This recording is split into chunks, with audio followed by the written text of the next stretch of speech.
Fox News host Rachel Campos-Duffy is not happy about a monument that celebrates those who had endured slavery.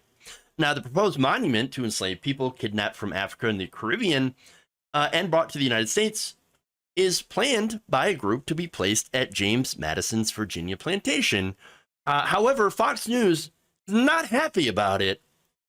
And here is Campos-Duffy.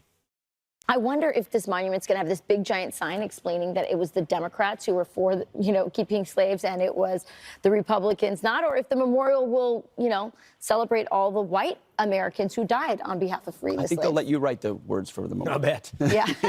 Yeah, sure. So I love, and that's not part of the clip, but the chyron, the lower third they had was woke monument. So, yeah. So there's a couple of things that I love about that as well. It's for one, the Democrats, they were for slavery. Did you know that? Like back in the 1800s, the Democrats they were the slave owners. Got them. Lincoln was a Republican. Hey, sure. But then something funny happened back in the 1960s. See, it turns out Southern Democrats, known as the Dixiecrats, they started going over to the Republican Party after Democrats fought to pass civil rights laws. So, what you had is the racists that were leaving the Democratic Party in response to civil rights. And where did they go? Oh, right, they became Republicans. Yes, which explains why the Republicans then started using the Southern strategy, or at least starting in the early 1900s. Now, they did that, of course, in order to co-opt racist voters and to bring them over to their party, where they have remained. Again, this is a political party that looked at the racists and said, yummy. Let's bring them over to our party. Let's have them become Republicans. Let's have them vote for us. We're going to specifically appeal to the racists.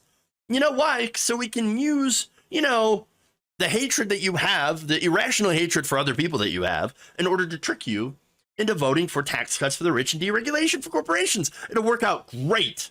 And you know what? They're right. It did. It actually did work out really, really great for them.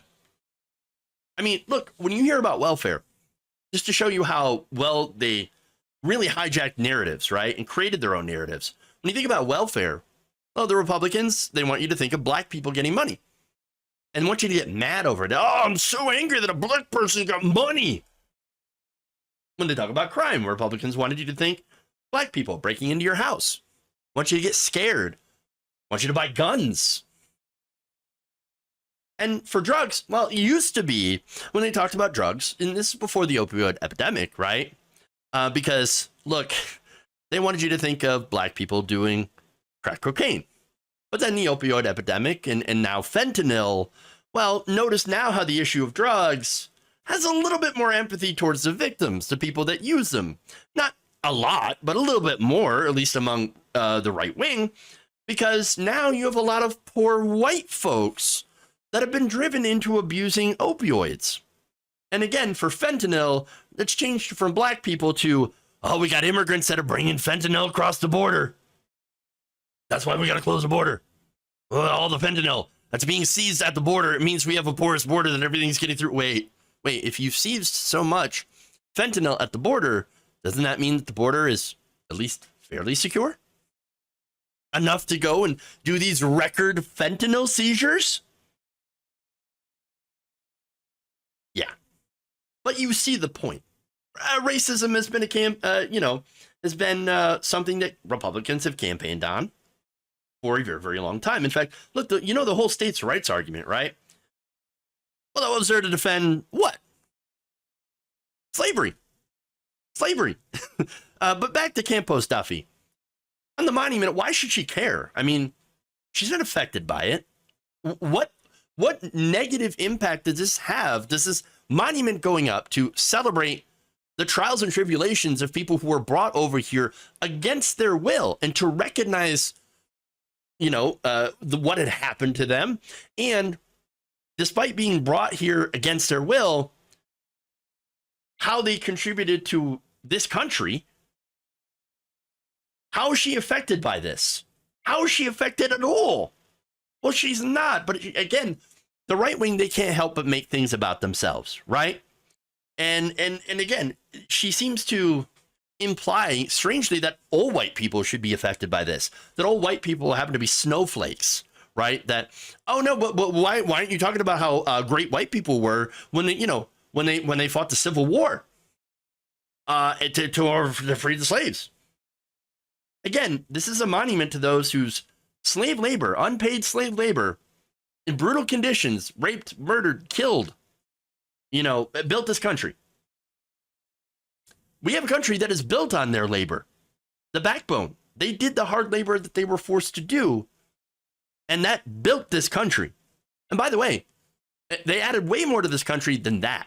They added the culture, the music, ideas, inventions. Wouldn't have specific types of music, rock music, or anything like that if it weren't for black culture.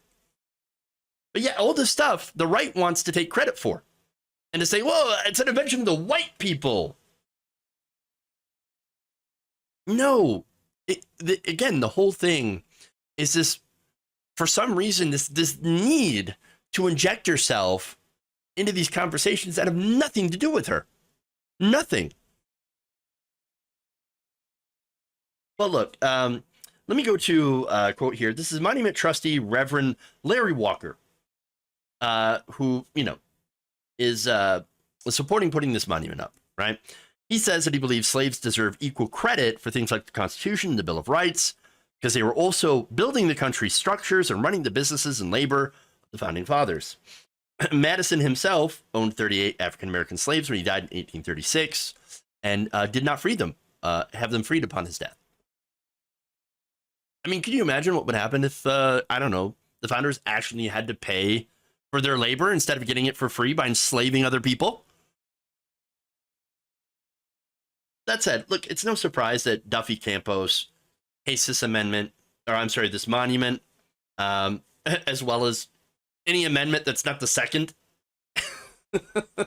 But she's married to conservative former Tea Party Congressman Sean Duffy, who's gotten himself in trouble before by making racist comments, particularly about indigenous Americans, who he and his spouse referred to as alcoholics.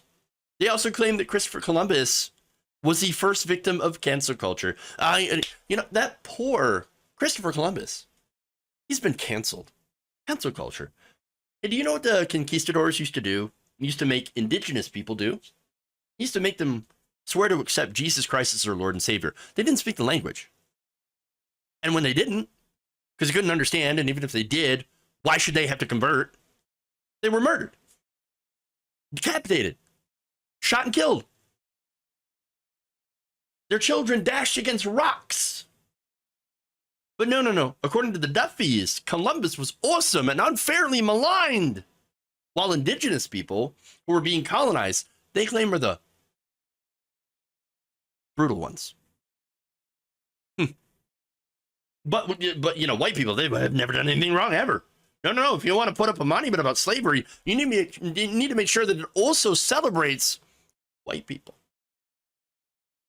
No, these people, obviously, they don't speak for all white people.